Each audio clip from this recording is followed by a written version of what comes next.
Louis Vuitton es la marca de lujo número 1 del mundo, valorada en más de 30.000 millones de dólares. Su historia se remonta al siglo XIX y comienza con un adolescente sin hogar que solo podía soñar con el éxito. Sin dinero ni comida, trabajó en trabajos ocasionales con artesanos para sobrevivir, apenas ganó dinero, pero aprendió habilidades valiosas que lo llevaron a ser pionero en equipaje moderno y crear un imperio de 1.000 millones de dólares. En el siglo XIX, Louis Vuitton nació y creció en Anchay, Francia, como agricultor y fabricante de sombreros. Durante esa época, Francia todavía se estaba recuperando de las guerras napoleónicas y muchos agricultores, incluidos los Vuitton, se enfrentaban a la quiebra. Desde muy joven, Louis no tuvo más remedio que trabajar en la granja familiar. Desde el anochecer hasta el amanecer, plantaba y cosechaba, criaba animales y almacenaba leña. Cuando Louis cumplió 10 años, la vida se volvió aún más difícil. Su madre falleció y poco después su padre se volvió a casar.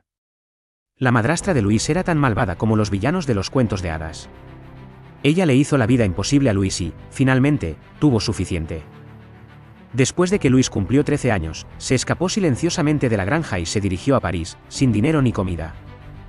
Afortunadamente, Louis encontró trabajos ocasionales con artesanos que le enseñaron a trabajar con metal, piedra, telas y madera. Aún así, no le quedó dinero para vivienda y se quedó sin hogar. A menudo dormía en el bosque con solo una capa para mantenerse abrigado. En aquel momento acababa de abrirse la primera línea ferroviaria hacia París. Los viajes se volvieron más accesibles y la industria comenzó a crecer. Los artesanos aprovecharon esto haciendo cajas personalizadas para los aristócratas. A menudo viajaban con pinturas, instrumentos y muebles, y necesitaban cajas que pudieran caber y soportar viajes largos. También necesitaban ayuda para empacar sus pertenencias de cierta manera para evitar que se rompieran. Como Louis aprendió algunas de las habilidades necesarias en su camino a París, decidió intentar encontrar trabajo en el comercio. Afortunadamente, un artesano llamado Monseñor Marechal contrató a Louis como aprendiz. Si bien Louis no ganaba mucho, su voluntad de aprender valió la pena en más de un sentido. Se convirtió en uno de los favoritos entre los clientes de Marechal. Y más tarde, la emperatriz de Francia lo nombró su fabricante de cajas personal. Después de trabajar para la emperatriz durante un año, Louis tuvo más demanda y abrió su primera tienda. Desde el principio, a Louis se le ocurrieron ideas para nuevos productos que cambiaron el estándar de la industria. En aquella época, las cajas tradicionales estaban hechas de cuero y tenían forma rectangular. Las tapas eran abovedadas para que el agua corriera por encima en lugar de empapar el cuero. Esto hacía que las cajas fueran imposibles de apilar y su carga requería mucho tiempo. Para abordar estos problemas, Louis experimentó con nuevos materiales y se decantó por el lienzo. En comparación con el cuero, la lona era más ligera, duradera y resistente al agua.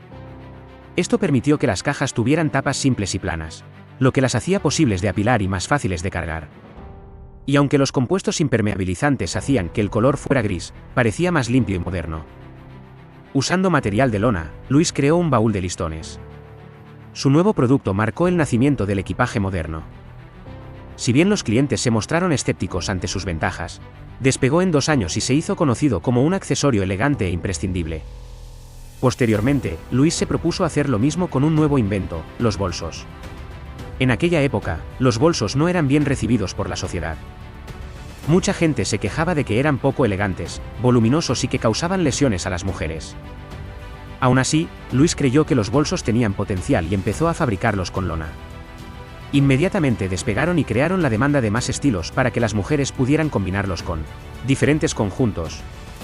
Finalmente, Louis no pudo seguir el ritmo y pidió ayuda a su hijo, George.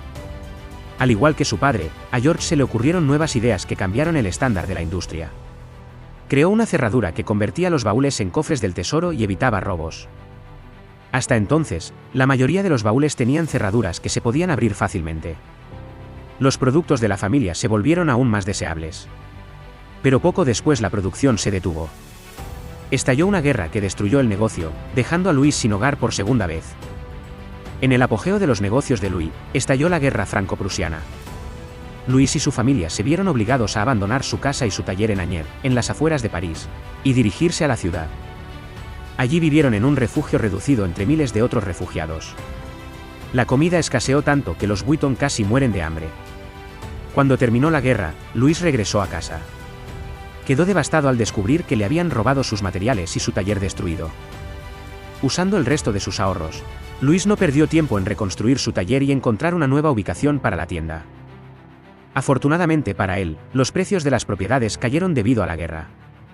Louis aprovechó la oportunidad y compró una tienda en un barrio exclusivo. A los pocos meses de reabrir, el negocio volvió a prosperar y llegaron pedidos de todo el mundo. Louis ahora sintió la necesidad de probar ideas nuevas y más audaces. En ese momento, la tecnología estaba lo suficientemente avanzada como para imprimir patrones personalizados en tela. Y como el lienzo es una tela, Louis pudo crear una línea de baúles cubiertos con un patrón de rayas. El nuevo diseño despegó de inmediato. Brindó a las personas una manera de destacarse y mostrar cuán actualizadas están. También hizo más difícil para los falsificadores copiar el trabajo de Louis. Posteriormente, Louis recibió tantos pedidos internacionales que abrió una tienda en Londres. La expansión llevó a diversificar su clientela, que incluía más miembros de la realeza y exploradores. A partir de entonces, Louis fue conocido como el único diseñador cuyos productos se podían encontrar tanto en los hogares de la élite, como en las selvas tropicales exóticas. Finalmente, Louis decidió lanzar su primer catálogo para facilitar los pedidos. Fue una medida práctica que seguramente llevaría el negocio a nuevas alturas. Pero ese mismo año, una tragedia inesperada pisoteó los esfuerzos de Louis. Louis falleció repentinamente en su casa a la edad de 72 años. Se desconoce la causa de su muerte. Ahora le correspondía a George hacerse cargo de los planes inconclusos de su padre. George no perdió tiempo en hacer crecer el negocio y viajó a Estados Unidos para asistir a la Feria Mundial. La experiencia le hizo darse cuenta de que necesitaba una red de ventas internacional. Y afortunadamente para él, conoció a alguien en la feria que podría ayudarlo, John Wanamaker. John fue pionero en el concepto de grandes almacenes e inventó la etiqueta de precio. Después de conocer a George, empezó a vender Louis Vuitton en sus grandes almacenes de Nueva York. Se convirtió en el primero en Estados Unidos en llevar la marca. Fue entonces cuando George creó un monograma en memoria de su padre, un patrón floral con una L y una V entrelazadas. Los clientes se sorprendieron al ver el monograma en los productos. Estaban acostumbrados a adornar únicamente sus propios nombres o iniciales en los bolsos. Pero finalmente los tiempos cambiaron y el nuevo diseño despegó. A partir de entonces, George y su hijo Gastón siguieron los pasos de Louis y crearon nuevos diseños. Entre sus creaciones destacan un bolso para uso diario, el Keepall, un bolso para llevar vino y champán, el Noé, y un rediseño de un encargo de Coco Chanel, el Alma. Para entonces, George había realizado giras por todo Estados Unidos y había construido una red de distribución. Al igual que su padre, estaba destinado a llevar el negocio a nuevas alturas. Pero lamentablemente la historia se repitió. Falleció, dejando a Gastón solo para completar los planes inacabados de Louis. Gastón tuvo un comienzo desafortunado. Estalló la Segunda Guerra Mundial y se cancelaron los contratos. Gastón no tuvo más remedio que cerrar la fábrica y las tiendas de Louis Vuitton. En Louis Vuitton, una saga francesa, el autor afirma que Gastón estaba tan desesperado por sobrevivir que colaboró con el partido gobernante de Alemania. Gastón supuestamente dio luz verde a la realización de bustos conmemorativos y abrió una tienda en Vichy. El autor también afirma que, aunque tiendas como Van Cleef y Arpels cerraron, Louis Vuitton fue la única a la que se le permitió permanecer abierta. Un portavoz de Louis Vuitton comentó más tarde: "Esto es historia antigua. Somos diversos, tolerantes y todo lo que debería ser una empresa moderna". Después de que terminó la guerra, Gastón encargó a sus hijos, Henry, Jacques y Claude, la reconstrucción de la empresa. Con la guía de su padre, los hijos se aseguraron de que la marca se mantuviera relevante a través de las tendencias. Mientras tanto, el mundo había cambiado y comenzó a hacerse un gran uso del marketing. Louis Vuitton se ha adaptado a este enfoque con campañas que involucran la historia de la marca, el estilo de vida y la celebración del arte.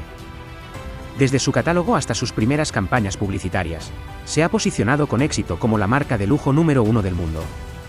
También se ha expandido en varias categorías, como fragancias y ropa, logrando el mismo nivel de prestigio que sus bolsos.